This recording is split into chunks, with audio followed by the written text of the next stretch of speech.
ఏళ్ల తరబడి వాళ్ళ సాధన ఒక్కటే.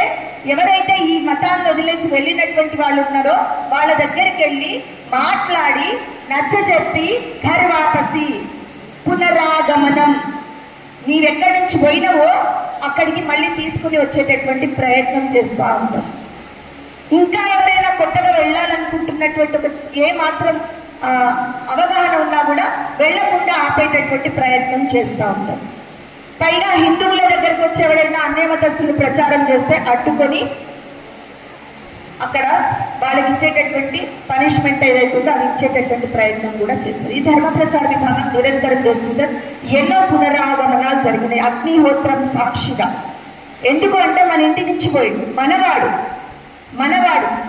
ఎవరో ఏదో ప్రలోభ పెట్టి ఉండొచ్చు, అజ్ఞానం అయి ఉండొచ్చు, తెలివి ఉందో తెలివి లేకనో, అర్థమయ్యో అర్థం కాకనో మన ధర్మాన్ని వదిలేసిపోయినటువంటి వాడు ఉంటే మళ్ళీ తెచ్చుకునేటటువంటి బాధ్యత మనదే. మన ఇంటి నుంచి ఎవడైనా అలిగిపోతే మళ్ళీ ఏం చేస్తాం, మనం బతిమలాడి తీసుకొచ్చుకుంటాం. అప్పుడే మన కుటుంబం సంపూర్ణమవుతుంది. ఈ లక్ష్యంతో ధర్మ ప్రసారం పనిచేస్తాం. అట్లాగే ధార్మిక విభాగం ఉంటుంది.